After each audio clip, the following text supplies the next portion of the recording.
A'udzubillahi minasyaitonirrajim. Bismillahirrahmanirrahim. Assalamualaikum warahmatullahi taala wabarakatuh. Alhamdulillahilladzi nasta'inuhu alhamdulillahilladzi nahmaduhu wa nasta'inuhu wa nastaghfiruh wa na'udzu billahi min syururi anfusina wa min sayyiati a'malina. May yahdihillahu fala mudilla lahu wa may yudlilhu fala hadiya lahu. Ashhadu wa nashhadu an la ilaha illallah wa anna Muhammadan abduhu wa rasuluh. Qala Allah Ta'ala fil Qur'anil Karim ba'da an a'udzu billahi minasyaitonir rajim. Laqad kana lakum fi Rasulillahi uswatun hasanatun liman kana yarjullaha wal yawmal akhir wa dzakarallaha katsira.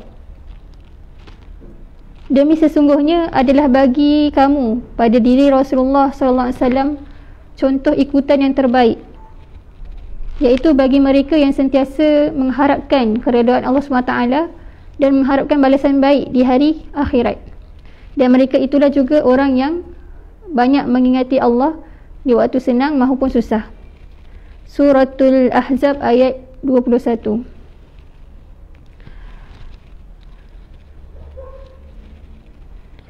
Yang ana hormati Ustaz Muhammad Syukri bin Rosli, yang di-Pertua Badan Kebajikan Anak Selangor Mesir, Ustaz Muhammad Zulkhairi bin Zulhasnan, Timbalan yang di-Pertua 1 Badan Kebajikan Anak Selangor Mesir, Saf Kepimpinan, seterusnya muslimin, muslimat, sahabat, ikhwah akhwat, pendengar di Malaysia maupun yang di Mesir. Mudah-mudahan kita semua berada dalam rahmat Allah SWT. Jadi setinggi-tinggi kesyukuran kita panjatkan kepada Allah SWT kerana pada hari ini, pada petang ini, Allah Ta'ala memberi peluang kepada kita, mempertemukan kita dalam satu majlis ilmu, dalam kelas fiqh as-sirah, yang mana kita pada petang ini kita akan sambung untuk siri yang ke-10.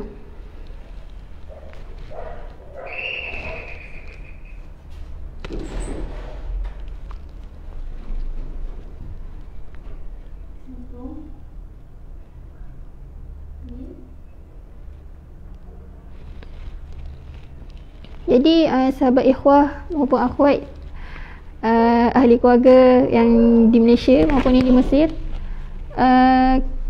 tidak lupa juga untuk kita panjatkan rasa syukur kita atas nikmat Islam, nikmat iman dan juga nikmat hidayah, yang mana tanpa hidayah Allah SWT, tanpa Islam dan tanpa iman, maka kita ni tidak ada nilai. Kita lebih hina daripada haiwan, kita lebih hina daripada segala isi muka bumi ni. Jadi dengan Islam dan iman telah mengangkat kita, menjadikan insan yang mulia, sekiranya kita benar-benar berpegang kepada agama Allah SWT. Jadi sebelum kita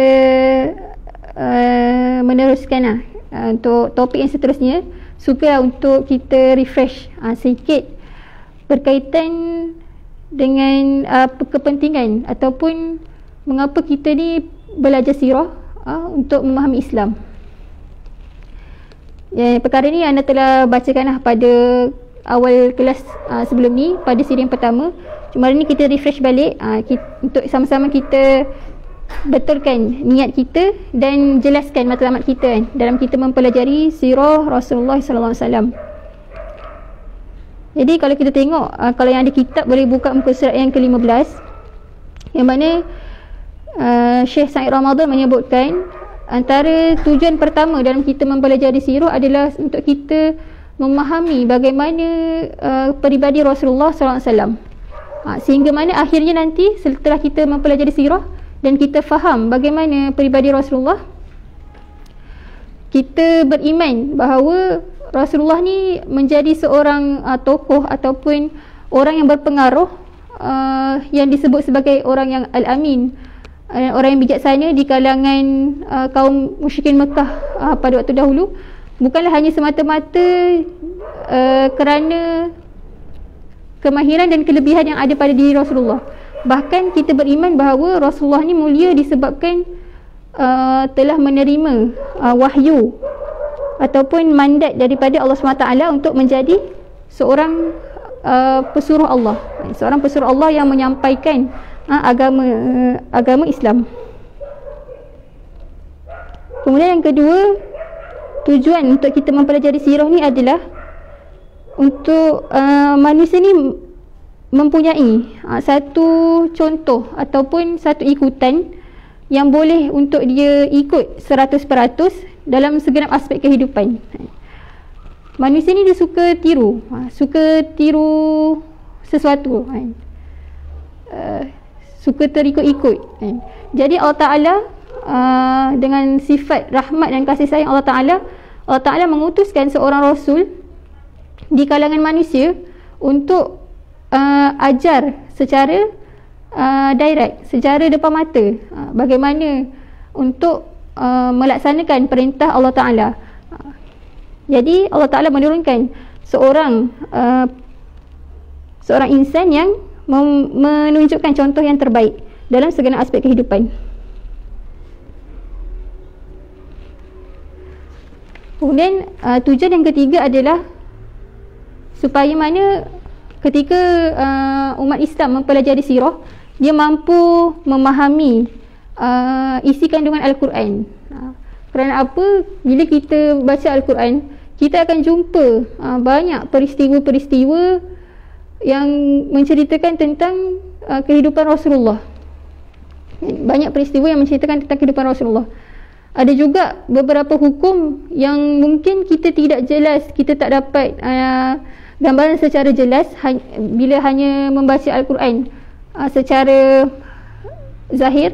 Tapi Allah SWT mendatangkan Rasulullah SAW untuk menjadi praktikal kepada Al-Quran itu sendiri. Rasulullah ni adalah pentafsir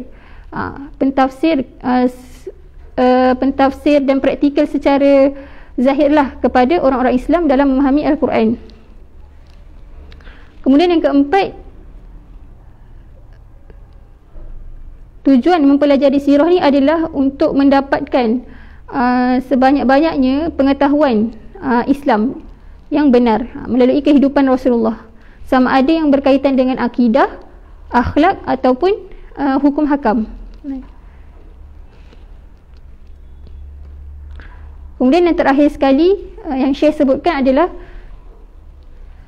supaya mana sirah ni menjadi panduan kepada para guru dan para da'i dalam melaksanakan tugas. Kerana Rasulullah ni adalah seperti contoh yang hidup,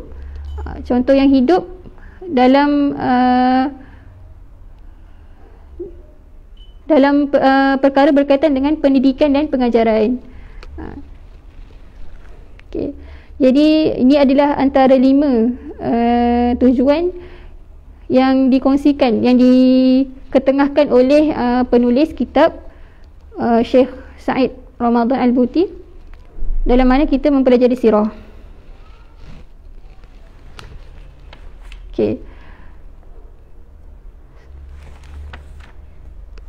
Seterusnya kita buka kitab muka surat 115. Okay. Selepas daripada bab Mu'jizatul Isra wal Mi'raj, kita akan sama-sama baca satu topik yang ringkas lah. Untuk hari ini ringkas berkaitan dengan Ardul Rasul Nafsuhu alal Qabail wa Bud'i Islamil Ansar. Bagaimana Rasulullah memperkenalkan diri Rasulullah kepada kabilah-kabilah dan di mana bermulanya pengislaman orang-orang Ansar. Okay. Jadi bila kita flashback macam mana momentum dakwah Rasulullah, ketika mana sejak ketika Rasulullah dilahirkan, kemudian menghadapi kehidupan zaman remaja Rasulullah, kemudian mendapat pelantikan khusus daripada Allah SWT di Gua Hira, mendapat wahyu yang pertama, kemudian diperintahkan terus untuk berdakwah secara rahsia selama 3 tahun. Selesai Rasulullah berdakwah secara rahsia selama 3 tahun, Rasulullah meneruskan pula dakwah secara terbuka selepas turunnya perintah untuk Rasulullah ni berdakwah secara terbuka kepada masyarakat musyrikin Quraisy pada waktu tersebut. Bermaksud kat situ berlakunya pertukaran fasa daripada fasa pasif dalam dakwah kepada fasa yang lebih aktif, iaitu secara terbuka. Dan bila mana bermulanya fasa dakwah secara terbuka ni, bermula jugalah penentangan yang sangat dahsyat kepada Rasulullah dan para sahabat. Sampailah Rasulullah akhirnya berhijrah ke Taif. Peristiwa tentang Taif pun kita dah baca sebelum ni. Bagaimana kesabaran dan dugaan yang dihadapi oleh Rasulullah ketika di Taif. Dan seterusnya berlaku Rasulullah melalui tahun kesedihan dan berlakulah peristiwa Isra' Mi'raj. Jadi setelah selesai peristiwa Isra' Mi'raj, Rasulullah meneruskan lagi dakwah seperti biasa. Bahkan semakin tinggi cabaran dan halangan yang dihadapi oleh Rasulullah, semakin tinggi juga semangat dan keazaman Rasulullah SAW dalam menghadapi mad'unya.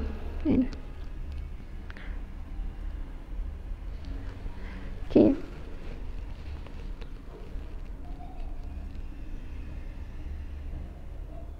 InsyaAllah kita baca untuk perenggan yang pertama. Kana Nabi sallallahu alaihi wasallam khilali hadhihi al-fatrati kullaha yu'rid nafsahu fi mawsimil haji min kulli sanatin 'ala al-qabail allati tatawafada ila al-baitil haram.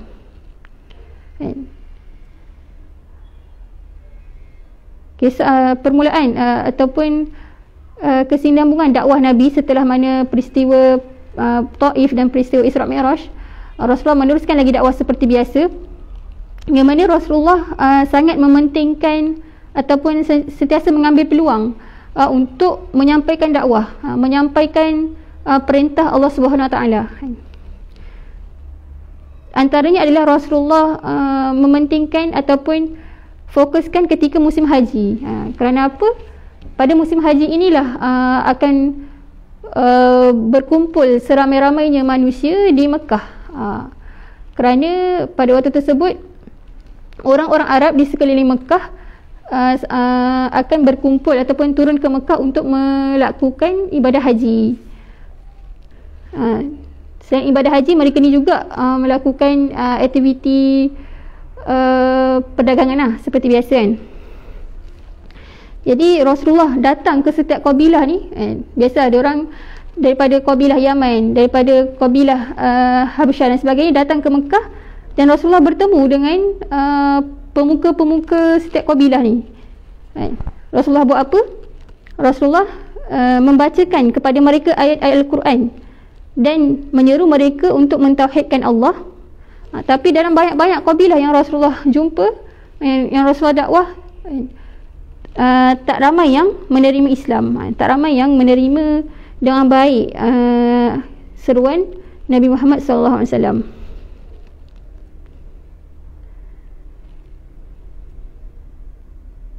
Okay.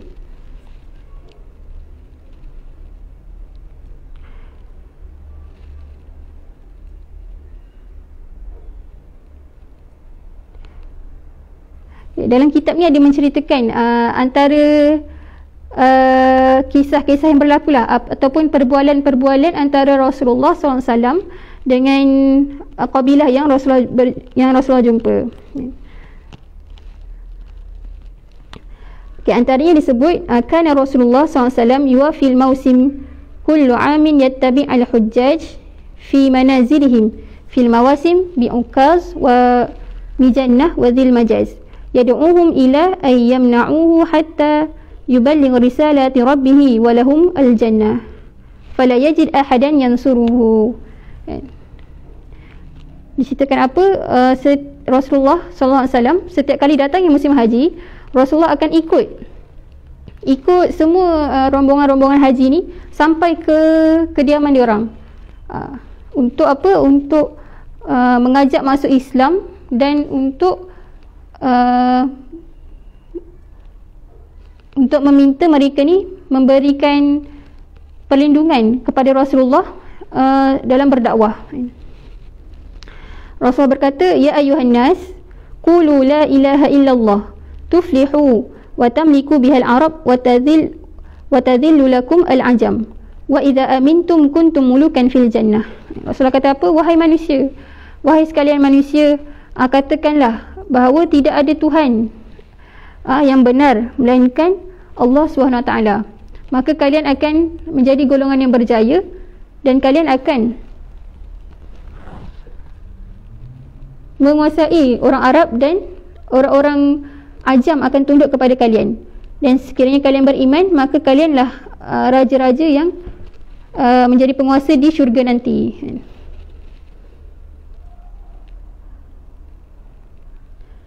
Jadi setiap kali Rasulullah bertemu dengan kabilah-kabilah yang datang ke Mekah, pada waktu tersebut Rasulullah menyatakan dakwah secara jelas, secara tegas. Katakanlah tiada Tuhan selain Allah, dan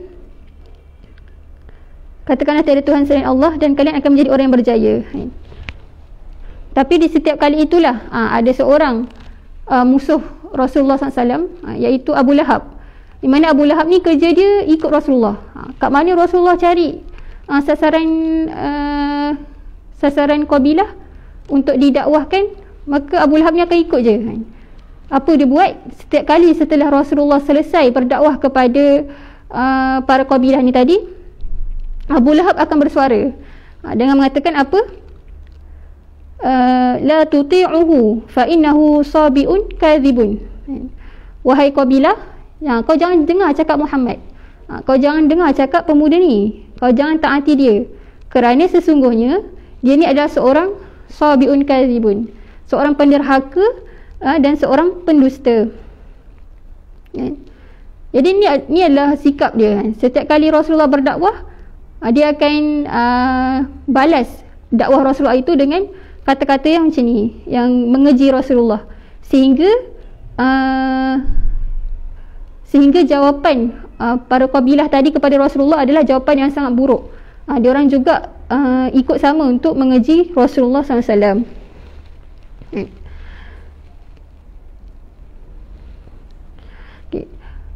Kita tengok, kita perhatikan macam mana sikap Abu Lahab ni kan. Kalau hari ni kita tengok sikap Abu Lahab ni mencerminkan sikap orang-orang yang nak menolak kebenaran, orang-orang yang nak menolak Islam. Ketika mana dibacakan dengan Al-Quran, dibacakan dengan hadis Nabi, dibacakan dengan peringatan-peringatan dan nasihat untuk kembali kepada Islam, maka jawapan dia apa? Tak payahlah kan, kau ni orang yang kau ni pendusta, kau ni seorang penderhaka kan.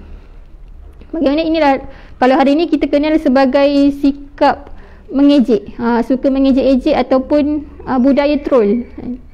Budaya troll yang mana budaya troll ni Al-Quran mendedahkan kepada kita, kepada umat Islam, budaya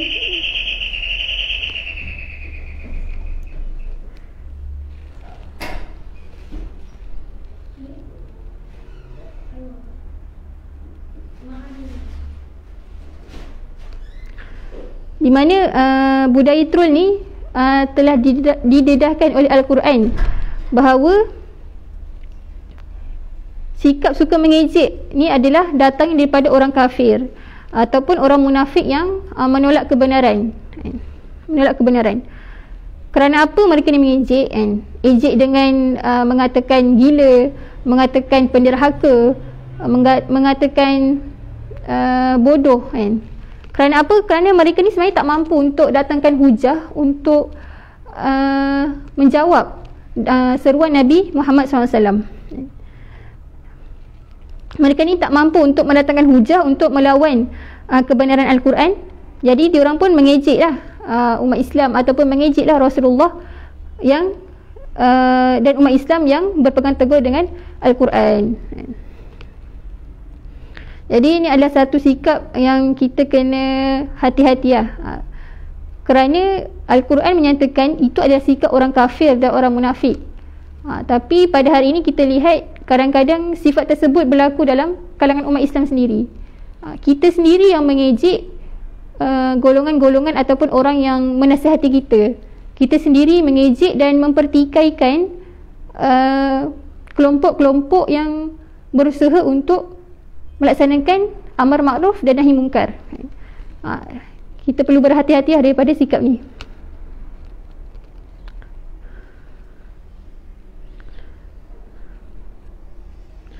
Dan Nabi Muhammad sallallahu alaihi wasallam telah menunjukkan kepada kita bagaimana sifat yang baik bagi seorang pendakwah ni. Siapa orang terbaik dalam berdakwah ni? Sudah semestinya adalah para nabi dan para rasul. Iaitu kerana para nabi dan rasul ni sentiasa menzahirkan akhlak Islam yang baik, akhlak Islam, dan para rasul dan nabi sentiasa mendatangkan hujah ketika mahu menerangkan tentang Islam, ketika mana mahu menerangkan tentang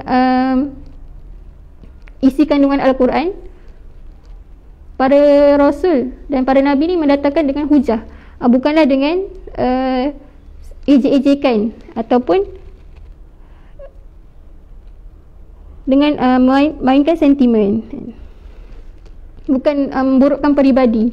Islam tidak ajar akhlak yang buruk ketika mana berdakwah.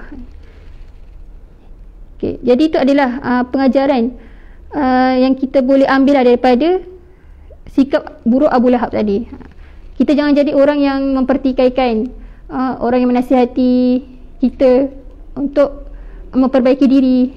Kita jangan mengejek-ejek orang yang menasihati kita untuk melaksanakan perintah Allah dan meninggalkan larangan Allah Ta'ala.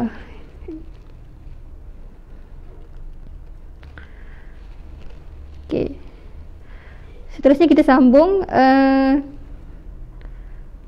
ketika mana Rasulullah berdakwah pula dengan kabilah Bani Amir bin Sa'sa'ah. Imam Az-Zuhri mengatakan Rasulullah berdakwah kepada mereka dan Rasulullah memperkenalkan, wahai kabilah Bani Amir, aku ni adalah utusan Allah. Aku ni adalah utusan Allah yang membawa satu ajaran, iaitu ajaran agama Islam. Ajaran agama Islam yang memerintahkan supaya kamu menyembah Allah SWT dan meninggalkan Tuhan-Tuhan yang lain. Jadi berkatalah salah seorang daripada kabilah ni tadi, kabilah Bani Amir, yang bernama Bayharah bin Faras. Dia kata apa? Wallahi law anni akhadtu hadzal fata min Quraisy la akaltu bihi al-arab. Summa qala ara'aita in nahnu bay'anaka ala amrika summa adharaka Allah ala man khalafak ayakuna lana al-amru min ba'dik. Apa yang Bayharah ni kata? Dia kata, demi Allah, kalaulah kita ikut ataupun kita ambil pemuda Quraisy ni, yang dimaksudkan adalah Nabi Muhammad, maka kita akan menguasai orang Arab keseluruhannya. Kemudian dia kata apa pada Nabi? Kalaulah kami ni berbai'ah kepadamu, wahai pemuda Quraisy, kemudian Allah Ta'ala memberikan kemenangan ke atasmu, kemudian apa yang kami dapat selepas tu? Apa yang kami dapat selepas kami masuk Islam? Maka Rasulullah menjawab, qala al-amru illa Allah. Perkara urusan tersebut adalah atas urusan Allah Ta'ala. Yada'uhu haitsu yasha. Allah Ta'ala yang menentukan seperti apa yang Allah SWT nakkan. Qala faqala lahu afanahdifu nuhurana lil arab dunaka fa idza adharaka Allah kana al-amru li ghairina la hajatan lana bi amrik.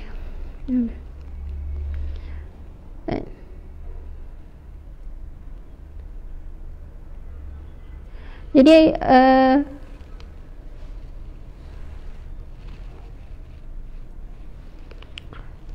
Bayharah bin Faras ni yang datang daripada Bani Amir bin Sa'sa'ah ni kata apa? Dia kata, wahai Rasulullah, dia tak sebut Rasulullah, dia sebut wahai pemuda Quraisy, apa yang kami dapat kalau kami ni ikut kau masuk Islam? Adakah setelah setelah daripada engkau datang, setelah kami mengikuti engkau, kami akan menjadi pemimpin selepas kau? Maka Rasulullah jawab apa? Itu semua adalah urusan Allah Ta'ala, yang mana Allah Ta'ala yang akan menentukan seperti mana yang dikehendakinya.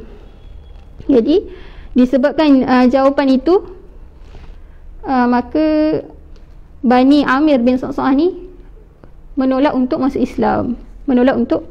Islam. Jadi dekat sini kita dapat lagi satu pengajaran baru.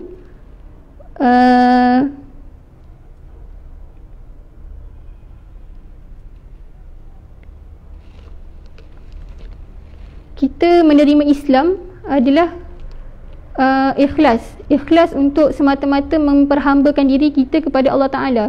Bukanlah kita ni mengharapkan untuk kita dapat sesuatu ganjaran yang besar kalau kita masuk Islam.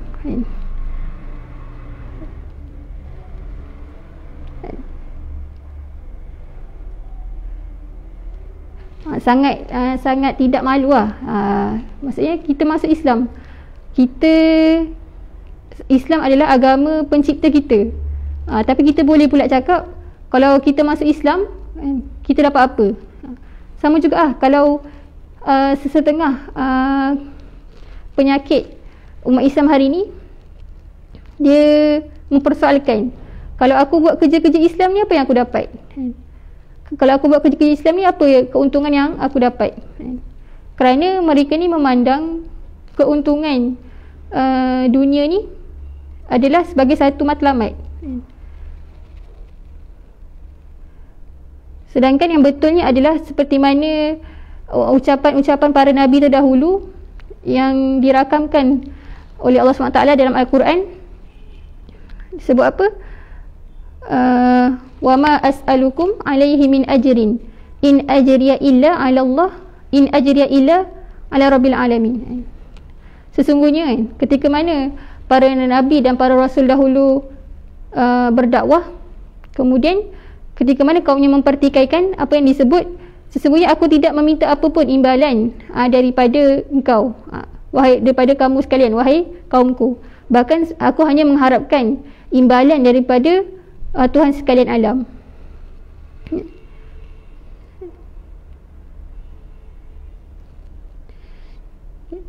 Jadi hari ini kita recheck balik bagaimana hari ini kita dengan Islam. Adakah kita masuk Islam, kita melaksanakan ajaran-ajaran Islam ni kerana kita mengharapkan sesuatu imbalan dunia, untuk mendapat harta, untuk mendapat pangkat, untuk mendapat nama, bahkan semua perkara tersebut adalah salah, dan kita perlu kembali kepada akidah yang sebenar. Kita masuk Islam kerana kita ni hamba Allah Ta'ala, kerana untuk memperhambakan diri kepada Allah SWT semata-mata dan melaksanakan perintah Allah secara menyeluruh.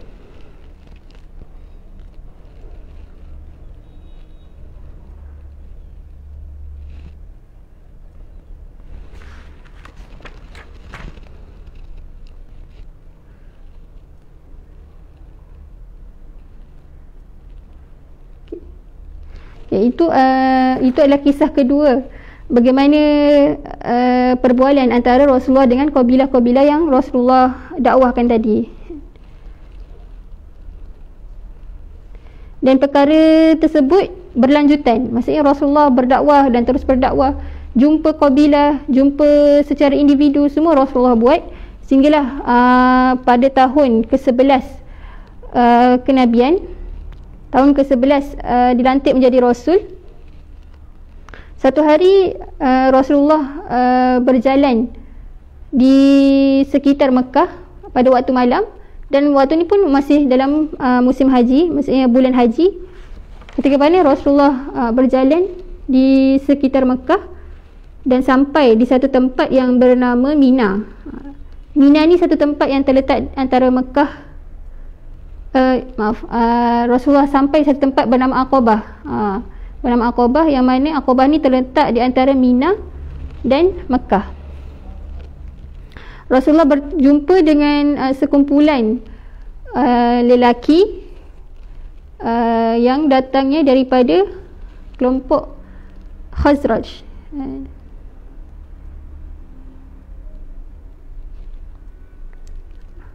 Okay, kalau Khazraj ni yang kita tahu dia adalah satu kaum daripada Madinah kan. Di mana Madinah ni penduduknya terdiri daripada kaum Aus, kaum Khazraj dan orang-orang Yahudi. Orang-orang Yahudi. Jadi satu malam Rasulullah bertemu dengan mereka ni lah, 6 orang.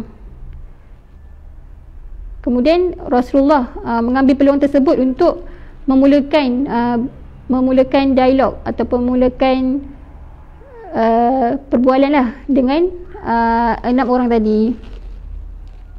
Waktu ni diorang tengah duduk-duduk. Kemudian Rasulullah datang. Rasulullah tanya kepada mereka, Man antum? Siapakah kalian? Maka sekumpulan lelaki tadi menjawab, Nafarun minal Khazraj. Kami ni adalah rombongan ataupun sekumpulan daripada kaum Khazraj. Kemudian Rasulullah bertanya, Amman mawali Yahud? Kalian ni adalah orang yang bergabung dengan orang-orang Yahudi di Madinah?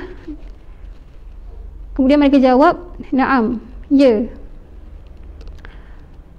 Qala afala tajlisuna ukallimakum.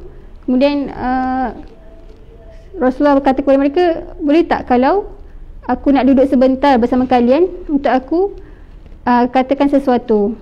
Rasulullah nak berborak lah istilahnya. Kemudian mereka kata apa? Bala, boleh.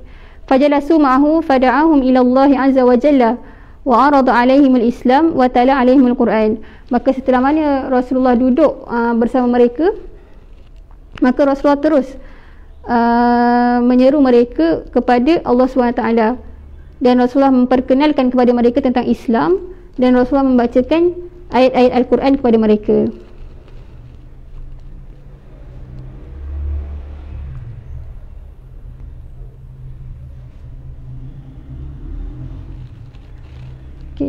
Setelah selesai Rasulullah membacakan Al-Quran kepada mereka dan memperkenalkan tentang Islam dengan kuasa Allah SWT, dengan nikmat Allah SWT, mereka ni dengan mudah memeluk Islam. Maksudnya mereka ni memeluk Islam pada malam tersebut dengan mengatakan apa? Disebut kenapa mereka ni mudah untuk menerima Islam? Kerana ketika di Madinah, mereka ni dah biasa dengar tentang berita kedatangan Nabi akhir zaman. Orang-orang Yahudi di Madinah, diorang ni selalu mengugut kaum Aus dan kaum Khazraj bahawa mereka ni dia kata apa, tak lama lagi akan datang seorang Nabi akhir zaman dan kami akan bersama dengan Nabi tersebut untuk memerangi kalian, untuk menghapuskan kalian seperti mana terhapusnya kaum Aid dan Iram.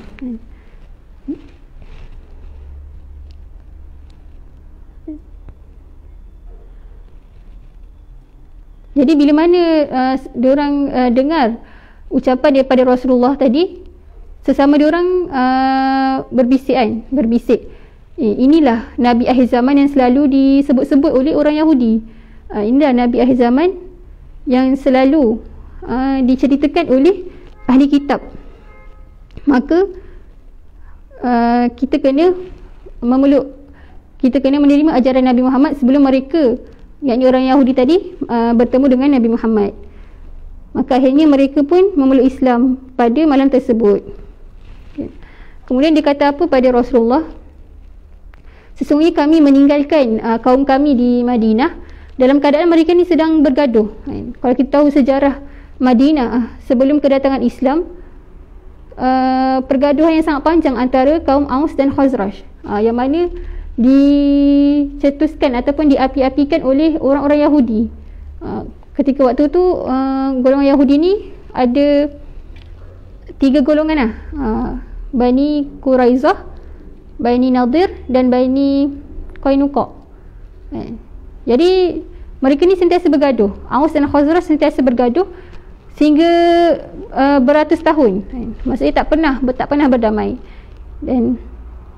Dan ketika malam ini Rasulullah bertemu dengan 6 orang ni adalah rupa-rupanya adalah di kalangan ketua ataupun orang yang berpengaruh dari kalangan Khazraj. Jadi dia orang mengadu kepada Rasulullah, wahai Rasulullah, kami tinggalkan kaum kami di Madinah tu dalam keadaan mereka ni dalam bermusuhan dan berbuat jahat antara satu sama lain. Jadi kami mengharapkan supaya Allah Ta'ala menyatukan mereka dengan engkau. Dengan arti kata lain, sampai kepada mereka dakwah Islam. Dan mereka berjanji kepada Rasulullah, balik daripada Mekah ni mereka akan menceritakan pula kepada kaum mereka tentang apa yang Rasulullah ceritakan kepada mereka. Mereka akan sampaikan ayat-ayat Al-Quran yang dibaca oleh Rasulullah kepada kaum-kaum mereka. Maka akhirnya mereka ni pun bersurai dan mereka berjanji untuk bertemu pada tahun akan datang, pada musim haji yang akan datang.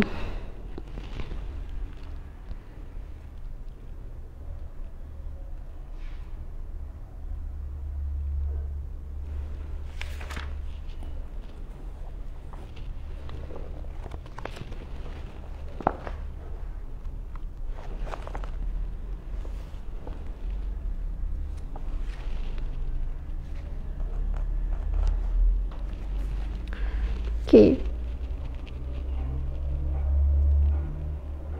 Jadi kalau kita tengok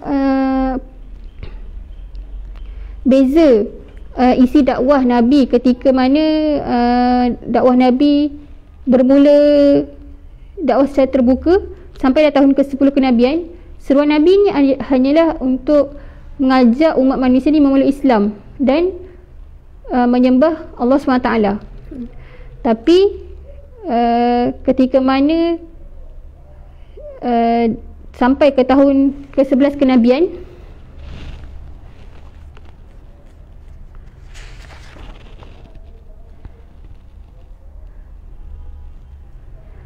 ditambah dengan satu perkara baru yang bukan hanya mengajak untuk memeluk Islam, tapi meminta untuk berjanji untuk bersedia berkorban untuk menegakkan agama Islam, berjanji untuk memberikan perlindungan kepada Rasulullah.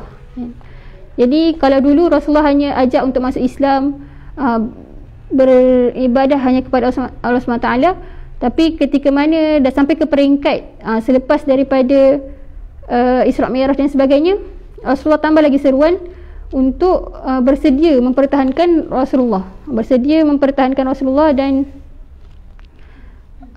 menegakkan Islam secara terbuka. Jadi antara sebahagian ulama sejarah mengatakan bahawa ini adalah permulaan ataupun mukadimah kepada perjuangan untuk membentuk sebuah negara Islam. Ini adalah mukadimah kepada membentuk perjuangan melahirkan negara Islam. Maksudnya bertambah lagi komitmen. Kalau sebelum ni, kalau pada awal dahulu komitmen hanya untuk menyembah Allah SWT, melaksanakan beriman bahawa hanya Allah SWT yang layak disembah. Kemudian bertambah dengan komitmen bukan hanya Islam hanya pada diri sendiri, tapi berjanji untuk mempertahankan Islam, mempertahankan Rasulullah, untuk sama-sama dengan Rasulullah dalam menyebarkan Islam. Okay.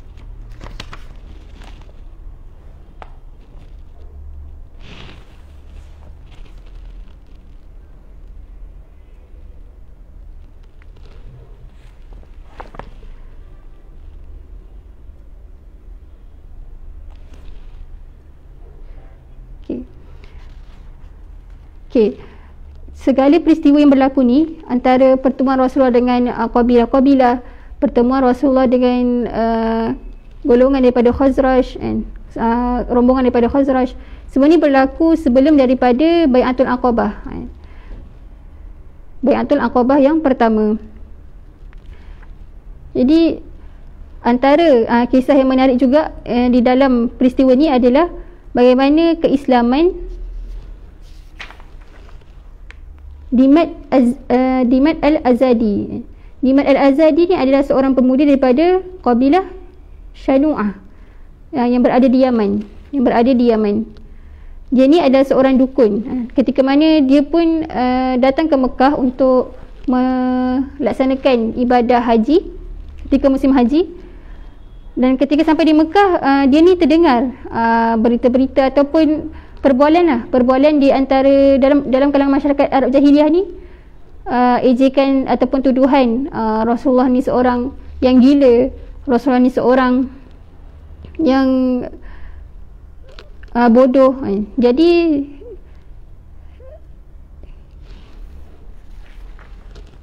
Dimat ni tadi dia adalah seorang dukun. Jadi dia terdetik dalam hatinya untuk apa salahnya kalau aku bertemu dengan pemuda yang dimaksudkan oleh masyarakat Arab Jahiliyah ni tadi kan. Mana tahu aku boleh sembuhkan penyakitnya. Jadi sebenarnya yang menggerakkan hati Dimat ni adalah Allah SWT. Dia tergerak untuk bertemu dengan Rasulullah dengan tujuan asalnya untuk dia memberikan rawatan ataupun perkhidmatan kepada Rasulullah untuk menyembuhkan penyakit. Tapi bertukar kepada dia memeluk Islam. Bagaimana dia boleh memeluk Islam? Kerana ketika mana dia bertemu dengan Rasulullah dan dia menyatakan kepada Rasulullah, wahai pemuda, ada ke apa-apa yang boleh aku bantu untuk menyembuhkan penyakit kau, penyakit gila? Jadi Rasulullah menjawab kepada Dimat ni tadi dengan satu sabda yang berbunyi, alhamdulillahi nahmaduhu wa nasta'inuhu man yahdihillah fala mudilla lah wa man yudlilhu fala hadiyalah wa ashhadu an la ilaha illallah wa ashhadu anna muhammadan abduhu wa rasuluh, amma ba'd. Segala puji bagi Allah, kami memujinya dan memohon pertolongan darinya. Maka sesiapa yang Allah memberi petunjuk kepadanya, maka tidak ada siapa pun yang boleh menyesatkannya. Dan sesiapa yang Allah mentakdirkan dia menjadi sesat, maka tidak ada siapa pun yang boleh memberi petunjuk kepadanya. Aku bersaksi bahawa sesungguhnya tidak ada Tuhan yang sebenar melainkan Allah, dan aku bersaksi bahawa sesungguhnya Muhammad itu hamba-Nya dan Rasul-Nya. Jadi selepas Nabi bersabda dengan ayat-ayat tadi, Dimat ni terus memotong ucapan Nabi. Dia kata apa? Wahai pemuda, cuba kau ulang balik apa yang kau bacakan tadi. Kemudian Rasulullah ulang kali kedua. Setelah selesai untuk Rasulullah ulang, dia kata apa? Kau cuba baca lagi sekali kan. Dimat kata cuba baca lagi sekali.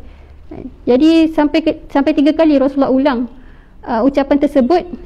Kemudian akhirnya Dimat katakan, aku dah biasa dengar ucapan tukang sihir.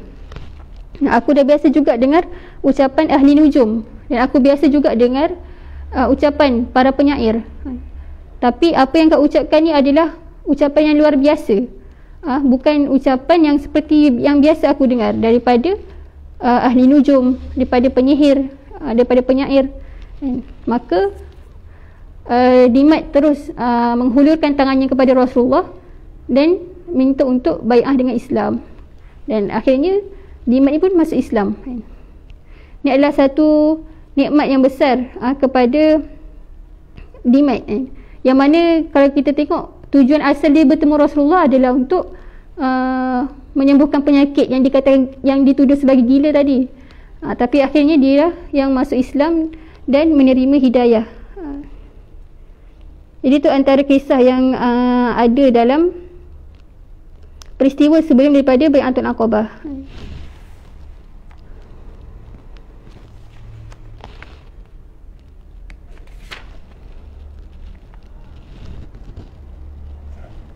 Okay. Jadi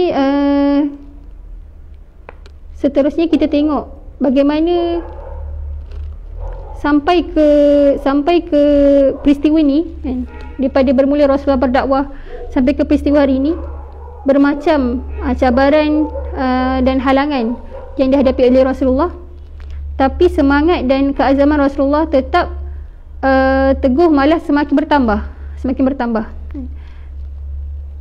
Dan antara pengajaran yang dikongsikan dalam buku, apakah sebenarnya faktor kesabaran dan ketabahan mereka ni, para generasi yang pertama ni dalam menghadapi ujian-ujian dalam berdakwah ni adalah yang pertama, ma'rifatullah. Kerana mereka ni mengenal Allah dengan pengertian yang sebenar. Mengenal Allah dengan pengertian yang sebenar, sehingga akhirnya membentuk satu iman yang sangat teguh. Mereka ni beriman bahawa agama Allah ni Allah Ta'ala yang akan jaga. Allah Ta'ala lah yang akan jaga, dan Allah Ta'ala yang akan lindungi orang-orang yang membawa agama Allah. Jadi tidak ada kerisauan, tidak ada kebimbangan yang besar dalam hati mereka dalam menghadapi ujian-ujian kecil di dunia. Bermaksud apa? Segala ujian yang kita baca dalam sirah ni, kalau kita tengok dah, ujian yang sangat besar kan, ujian yang sangat besar, yang tak mampu, yang bukan mudah untuk dihadapi. Tapi bagi golongan generasi yang bersama dengan Rasulullah ni, mereka memandang itu hanyalah ujian kecil yang mereka perlu tempuhi untuk terus setia bersama Rasulullah dan perjuangan Rasulullah SAW. Itu adalah sifat yang pertama, ataupun faktor yang pertama. Mereka ni boleh bertahan adalah kerana ma'rifatullah yang jelas, ma'rifatullah yang benar kepada Allah SWT. Kemudian yang kedua, faktor yang kedua adalah kerana sifat yang ada pada diri Rasulullah itu sendiri. Sifat yang ada pada diri Rasulullah, akhlak yang ada dalam diri Rasulullah ni menarik hati para sahabat untuk istiqamah ataupun terus komitmen, terus committed dengan Nabi. Yang mana mereka ni bukan hanya pengikut yang melafazkan ikrar cinta dengan lidah sahaja, bahkan sifat-sifat yang ada pada diri Rasulullah ni membuatkan mereka ni yakin dan untuk terus bersama berjuang dengan Nabi Muhammad SAW.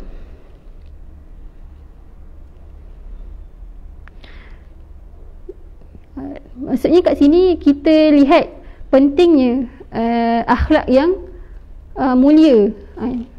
Perlunya kita ni mencontohi akhlak ataupun menunjukkan akhlak yang baik sebagai seorang pendakwah.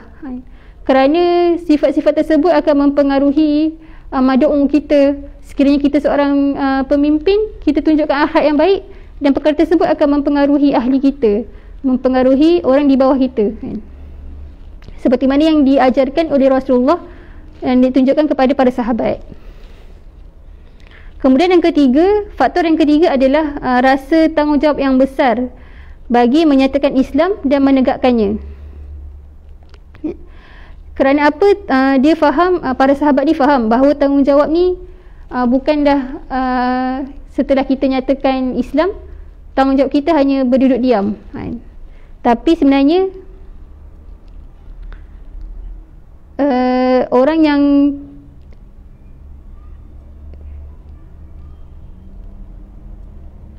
yang tidak melaksanakan tanggungjawab kepada agama ni adalah, dia perlu sedar dia akan menghadapi akibat yang ataupun balasan yang besar.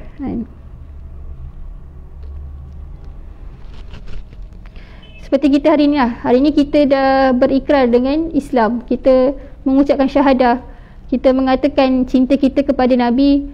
Tapi bila mana kita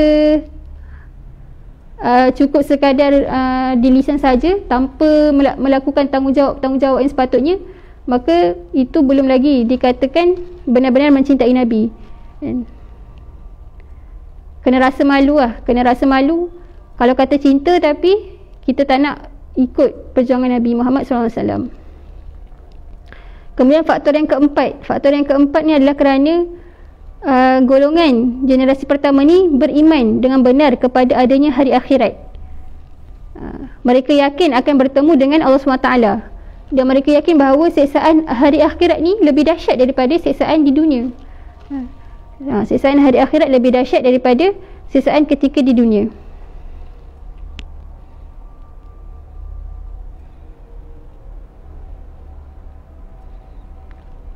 Kemudian yang kelima, faktor yang kelima adalah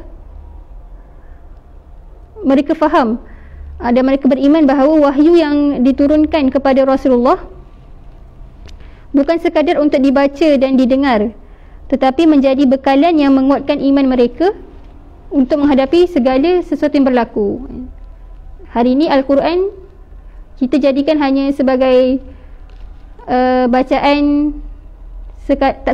bacaan sekadar ditekak saja. Tidak sampai ke hati dan tidak dizahirkan ke dalam amalan seharian kita.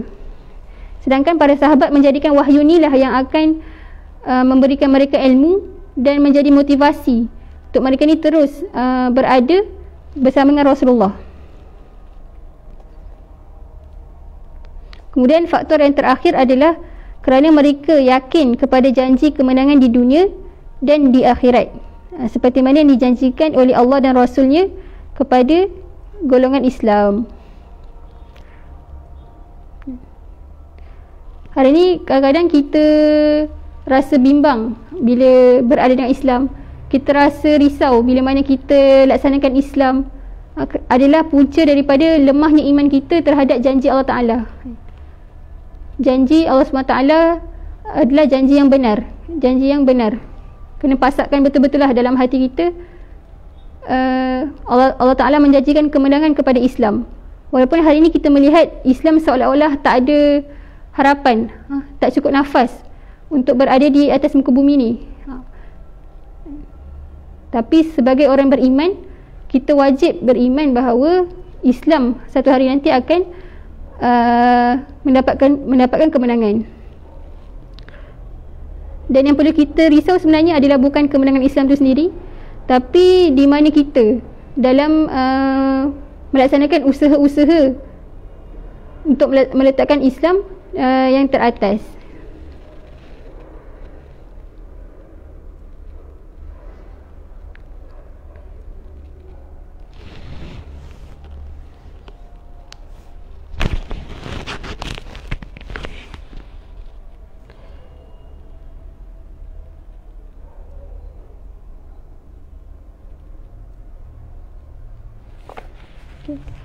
Jadi insyaAllah sekadar itu sahaja untuk kelas pada petang ni.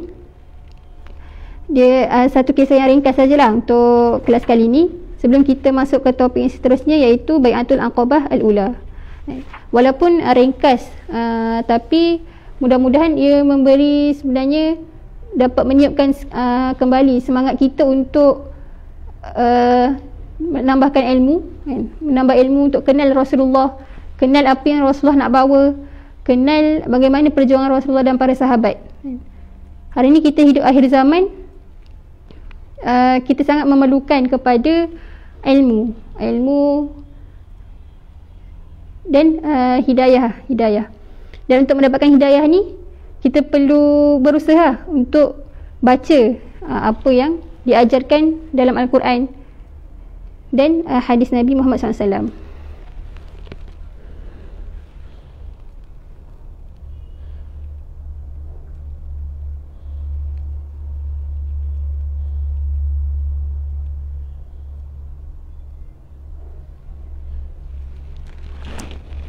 Okay. Jadi insyaAllah sekarang itu sahaja. Mudah-mudahan mendapat manfaat dan dapat kita praktikkan lah dalam kehidupan seharian kita. Aqulu qawli hadza wa astaghfirullahal azim li wa lakum. Wassalamualaikum warahmatullahi taala wabarakatuh.